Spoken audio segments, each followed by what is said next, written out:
In the murky waters of the Ruzizi River, on the border between Burundi and the Democratic Republic of Congo, a legend has come to life. His name?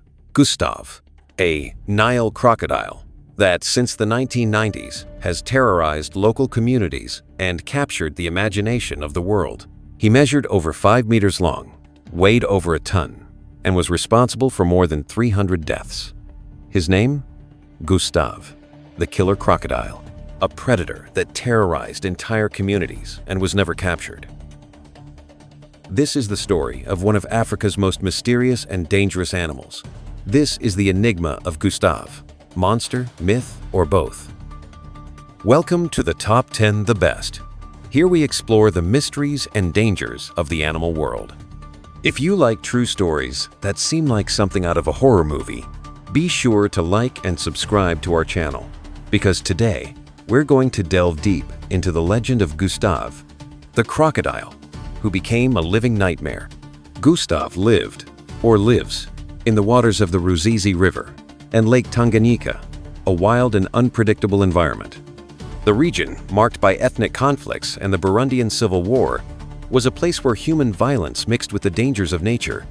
Bodies of war victims were often thrown into the river, and some believe this may have influenced Gustave's taste for human flesh.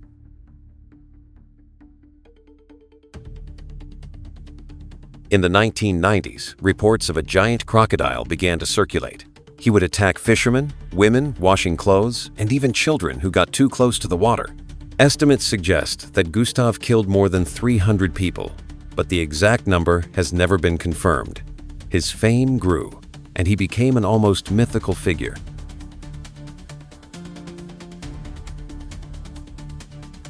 The first attack attributed to Gustave occurred in 1990. A woman washing clothes on the riverbank was swept into the murky waters. Witnesses said they saw a giant crocodile quickly emerge, dragging her to the bottom. Her body was never found.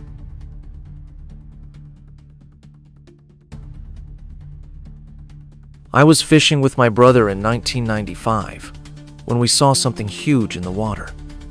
Suddenly, the crocodile came out and dragged my brother. He was strong, but he didn't stand a chance.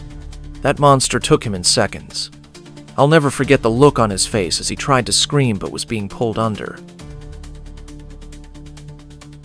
In 2002, a boat carrying 5 fishermen was attacked. Gustave hit the boat with such force that it capsized. 3 men went missing that day. Survivors reported that the crocodile seemed to be hunting, as if it knew exactly what it was doing. I was in the boat when it appeared. It was huge, bigger than any crocodile I had ever seen. It hit the boat and everything turned over. I managed to swim to shore, but my friends, they weren't so lucky. That monster took them. Gustave didn't just attack humans. In 2004, a herd of cows grazing near a river were surprised by the crocodile. One cow was dragged into the water. Witnesses said Gustave acted quickly, showing his strength in overpowering the animal. Unlike other crocodiles, which attack out of hunger, Gustave seemed to act more strategically, choosing his prey carefully. Gustave didn't just attack humans. In 2004, a herd of cows grazing near a river were surprised by the crocodile. One cow was dragged into the water. Witnesses said Gustave acted quickly, showing his strength in overpowering the animal. Unlike other crocodiles which attack out of hunger, Gustave seemed to act more strategically, choosing his prey carefully. This behavior led many to believe that Gustave did not attack only out of hunger, but also out of territoriality or even habit. The civil war in the region, with bodies being thrown into the river, may have influenced his behavior, but this is still a theory.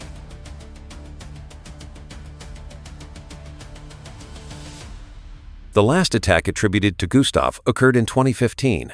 A young fisherman was swept away while trying to pull in his net. Witnesses said the crocodile seemed slower but was still deadly. Gustave has not been seen since. In 1998, French herpetologist Patrice Faye managed to photograph Gustave for the first time. Just look at this image. You can see that he is a true giant.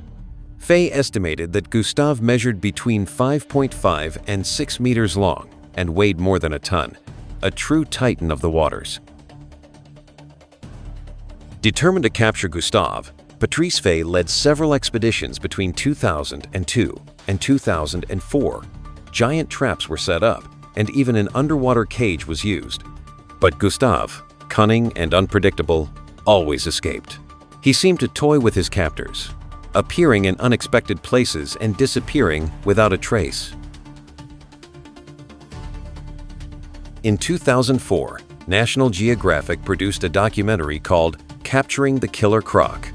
The footage showed Gustave in action, highlighting his intelligence and strength. The documentary also raised an incredible hypothesis. Gustave hunted hippos, something extremely rare for a crocodile. Some experts suggest that the Civil War may have influenced Gustave's behavior. With bodies being thrown into the river, he may have associated humans with an easy source of food.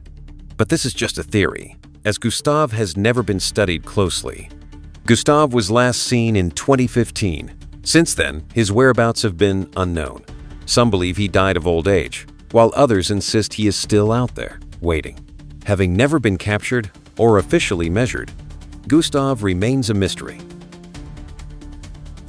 Gustave is more than a crocodile. He is a legend. His story is told around campfires, and his name evokes both fear and fascination. But without concrete evidence, he remains in limbo between reality and myth. How many people did he really kill? What was his exact size? These questions may never be answered. Gustave, the killer crocodile, is a symbol of untamed nature and the horrors of war. His legend lives on, fueled by uncertainty and fear. He is a reminder that sometimes the line between reality and legend is as blurred as the waters of the Ruzizi River.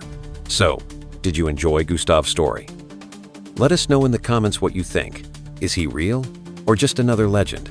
Don't forget to like, share, and subscribe to Wild Territory for more incredible stories from the animal world. Until the next adventure.